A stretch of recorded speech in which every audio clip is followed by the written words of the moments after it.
आज या रामजीचा अंत करणारच आहे मी. लोक लक्षात ठेवतील की भीमरावच्या बापाचा रामजीचा अंत असा झाला होता.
शिशुपाल तू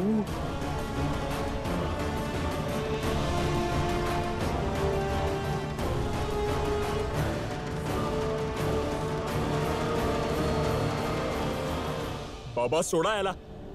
वेडे झालात का? सोडा. सोड शिशुपाल, याला मी आज नाही सोडणार. याला सोड मला. बाबा सोडा. ए रामजी आगे जा. भरायचंय का तुला? आज जीवानिशी मारून टाकणार मी याला. सोड. बाबा असं जीव घेतला तर त्याला काय होईल? आज समाजातून बाहेर काढलंय, उद्या तुरुंगात टाकतील. आपल्या रागावर नियंत्रण ठेवा बाबा. सोडा सोडा तलवारीला. किती आश्चर्याची गोष्ट आहे ना. आमच्या संग उगाच राग धरून धरून स्वतःच्या समाजातनं वेगळा झालास. अजून बी तू मस्ती दुश्मनी सांभाळायची आहे. होय, सांभाळायचं आहे शत्रुत्व. अरे तुला मारून टाकेन ना, तेव्हाच माझी गेलेली इज्जत मला परत मिळेल. सोड मला. बाबा बाबा, अहो बाबा, या गोष्टीसाठी रामजीला मारताय कशाला? मला माझी प्रतिष्ठा परत हवी आहे. बाबा माझं ऐकून तरी घ्या. सोडा मला. बाबा बाबा सोडा. बाबा, माझ्याकडे एक उपाय आहे. माझं ऐकून तरी घ्या. काहीच नाही ऐकायचं मला. काहीच नाही. मला माझी प्रतिष्ठा परत हवी आहे. अहो बाबा, माझं ऐकून तरी घ्या. तुम्ही जे बोलाल तेच करीन मी. द्या द्या द्या द्या द्या. दादा तलवार घ्या. तलवार सोडा. सोडा. बाबा द्या हो. हे बघ रे. अहो बाबा, आम्हाला आत्ताच कळलंय की रामजीनी आत्ताच महाराजांच्या अधिकाऱ्यांची भेट घेतली होती. हो ना? अनंत विनवण्या करून विचारलं आणि बाबा अधिकाऱ्याने जो उपाय सांगितला त्यासाठी रामजीकडे पैसेच नाहीयेत. काय रामजी? काय बोलत आहेस? स्पष्टपणे सांग काय बोलायचंय. बोल. सांगतो की सांगतो. त्याआधी मी रामजी बरोबर थोडस बोलून घेऊ. तर कसं आहे रामजी, तुमच्याकडे पैसे तर नाही आहेत की महाराजांच्या शिष्यवृत्तीचे पैसे तुम्ही महाराजांना परत करू? काही हरकत नाही, आम्ही देऊ तुम्हाला पैसे. काय बाबा? पण या बदल्यात तुम्हाला आमची एक अट मान्य करायला हवी.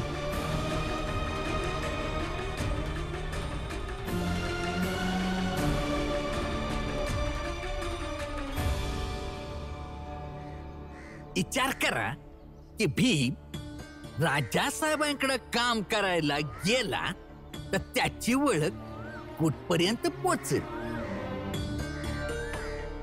आणि एकदा का राजासाहेब आणि तिथल्या मंत्र्या संघ याची ओळख झाली तर तो आपल्याला विचारणारच नाही. कळतंय का? आणि ऐका, सारखं सारखं घाबरवेल आपल्याला. आणि आता जेवढा घमंड दाखवतोय त्यापेक्षा लय घमंड प्रत्येक गोष्टीवर दाखवल.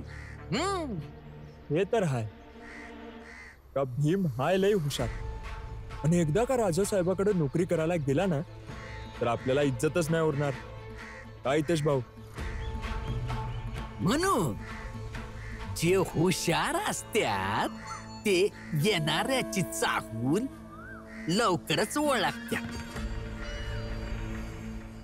आता आपण लोक इथनं जेव्हा चाळीत जाऊ तर रामजीच्या बाजूनं होऊन भीमरावाच्या काम करण्याला विरोध करू. हितेश भाऊ एकदम बरोबर बोलतायत. आता माझ्या ध्यानात ह्या समध्या गोष्टी आल्या. आल्या ना? चांगलं हाय. हं? विचार नका करू. पैसे असतील तरच महाराजांसोबत बोलू शकता. अरे असंच कोणी तुम्हाला ऐकल थोडी. यासाठी मला काय केलं पाहिजे?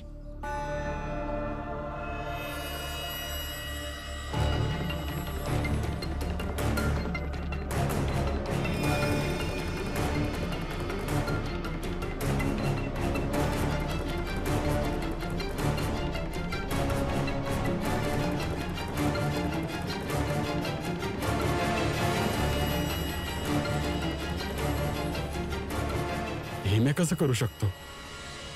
संधी मला चुकीचं समजतील. समजायचं तर समजू दे. करायला तर तुला लागेलच.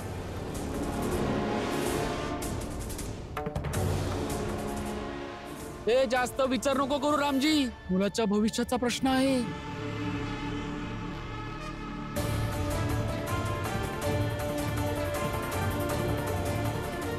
ठीक आहे. आपल्या पोराच्या शिक्षणासाठी मी काय बी करू शकतो. तर मग जा. अट पूर्ण झाली की तुला पैसे मिळतील.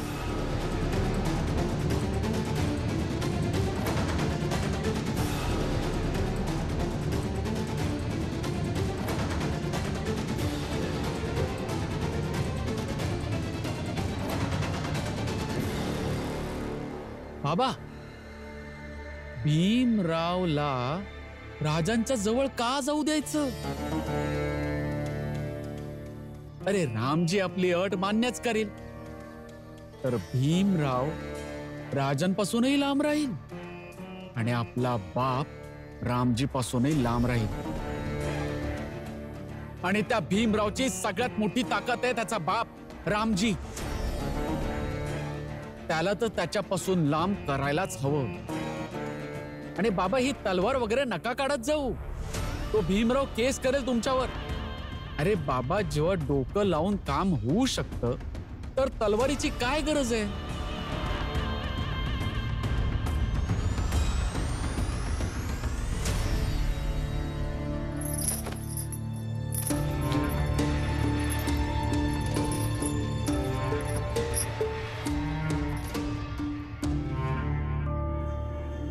भीम जर एकदा का महाराजांकडे काम करायला गेला तर तो तिकडच फसून जाईल.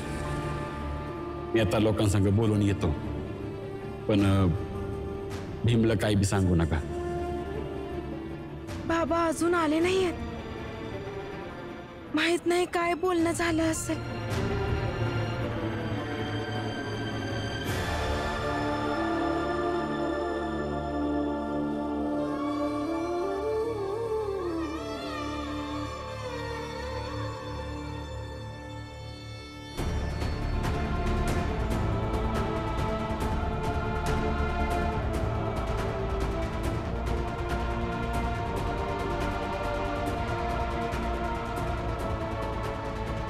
रमा,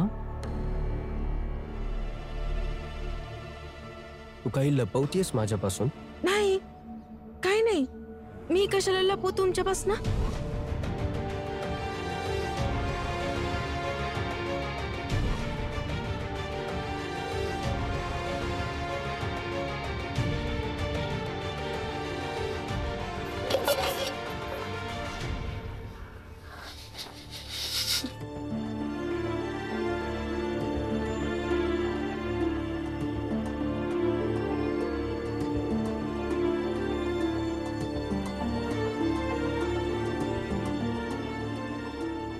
आम्ही महाराजांचे संधी पैसे परत करू आणि महाराजा आम्हासनी त्या शिष्यवृत्तीच्या करारातून मुक्त करावं. परंतु त्याच्यासाठी व्याज दुप्पट आणि शिष्यवृत्तीची किंमत महाराजांना एकत्रच परत करावी लागेल.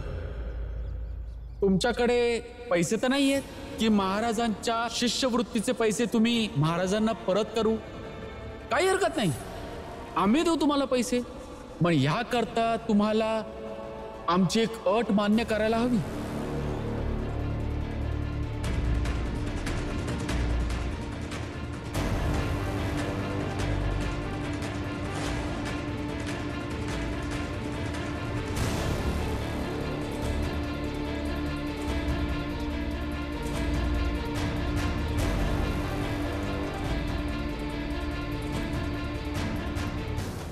जा जिजाबाई, तयार हो जा.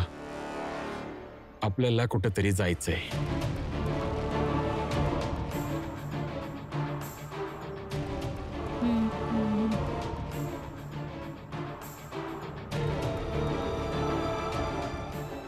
जेव्हापासून आपलं लगीन झालंय सतत हेच बोलत असतीस ना, तर मी तुला कधी फिरायला नाही नेलं,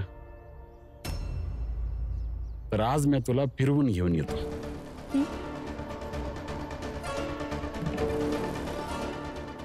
जा, तयार हो जा. तुम्ही खरंच बोलत आहे का मस्करी करत आहे? नाही, मी मस्करी का करन, खरं बोलतोय.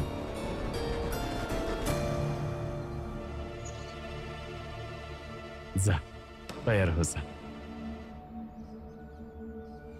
लगेच इथे तयार होऊन.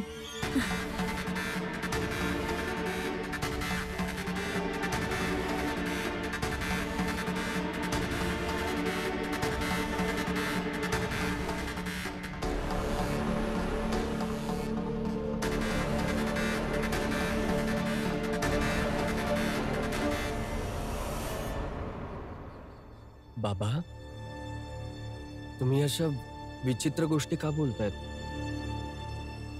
सगळं व्यवस्थित आहे ना? हो, मी बरा आहे. काय झालं? मी माझ्या बायकोला फिरायला नाही नेऊ शकत? का नाही नेऊ शकत? परंतु असं अचानक हे सगळं. रमा,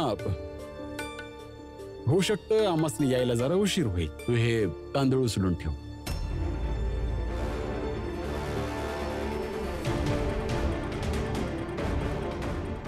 बाबा काय करणार आहेत काहीच कळत नाहीये. बाबा, रमाचं आणि तुमचं बोलणं झालं ना? होय, बोलली तर होती.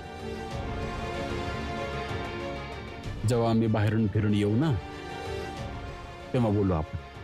ठीक आहे.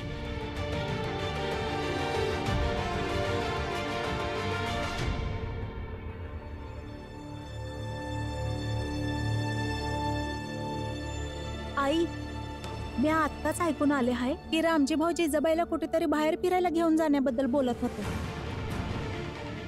काय? वय, मागच्या वेळी तर जिजाबाई संग जायला तयारच नव्हत्या आणि आज अचानक रामजी भाऊ जिजाबाईला बोलले का चल फिरायला, फिरवून येतो तुला. असं बोलले दादा? नक्कीच काहीतरी झालं आहे. काहीतरी आहे जे ते लपवत आहेत. एवढंच नाही, रामजी भाऊ हे बी बोलत होते का जर मला यायला उशीर झाला तर रमा, जिजाबाईने जे तांदूळ सुकायला टाकलं आहे ते तूच उचलून ठेव. असं कोणत्या जागेवर फिरायला चालले?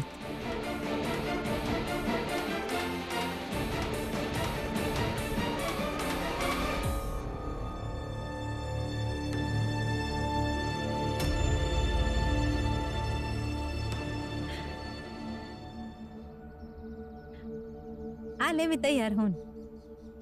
चला, तुम्ही मला कुठे फिरायला नेणार आहात?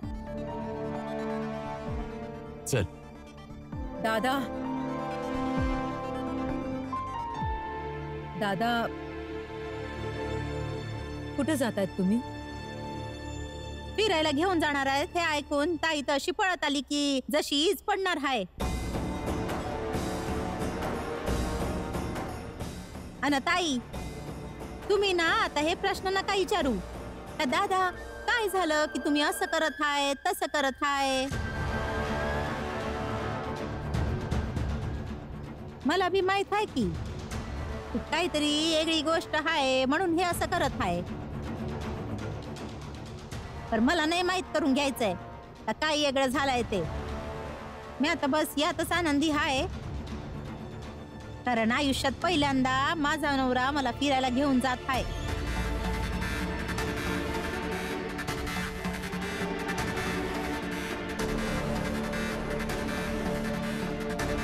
तसं रामजी, तू काय घाबरून पळून तर नाही ना जात का? तुझा पोरगा तुझं बोलणं नाही ऐकत आहे.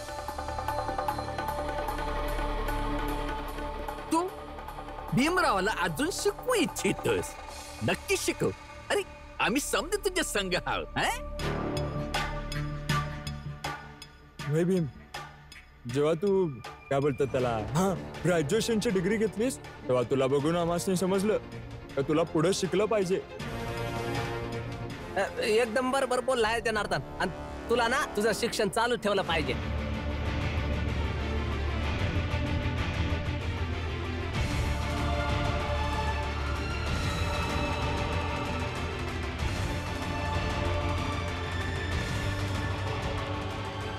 तुम्हा सर्वांचे खूप खूप आभार की तुम्ही लोक आमची साथ देत हायसा. मला समजतंय की यामध्ये तुमच्या समद्यांचं स्वतःचे स्वार्थी विचार असतीलच,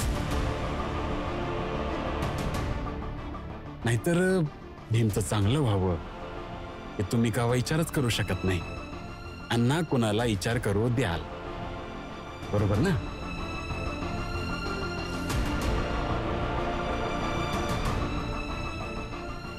चला चल.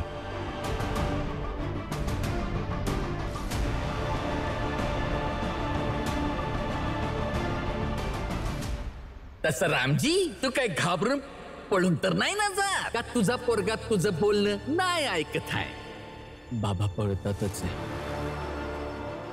परंतु जिजाबाईला सोबत फिरायला नेण्याचा मुद्दा काही समजला नाही.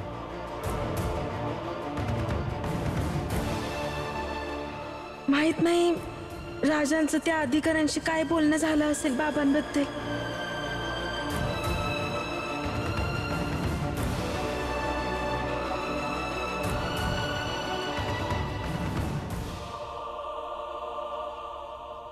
माफ कर मला पोरा.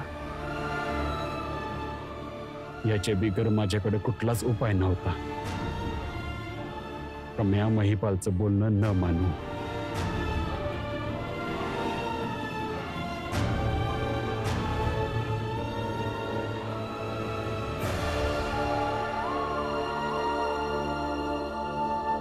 आता फिरायला घेऊन जातच आहे तर हे बी सांगा की कुठं चाललो आपण.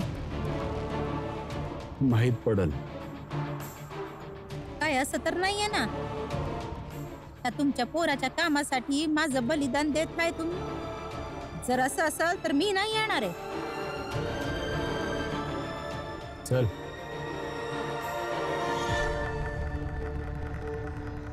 म्हटलं तर आमासने बी नाही.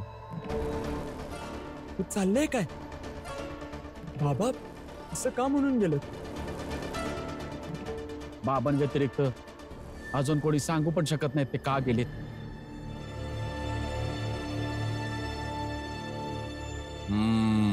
आला नाही अजून रामजी. बाबा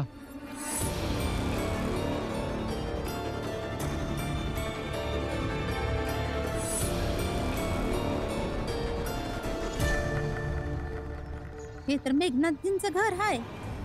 आपण इथं का आलो आहे? माहित पडल.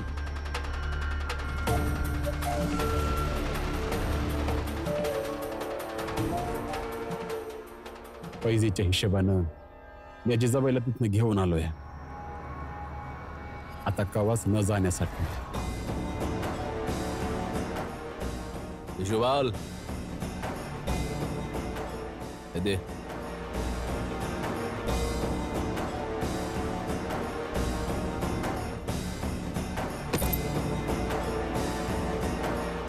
पैसे मिळाले ना? आता जे सांगितलं आहे तसेच कर. चल. हे यांनी तुम्हाला एवढे पैसे का दिले आणि आपण कुठे जात आहोत? तुम्ही मला आधी सांगा, मगच मी तुमच्या संग येईन.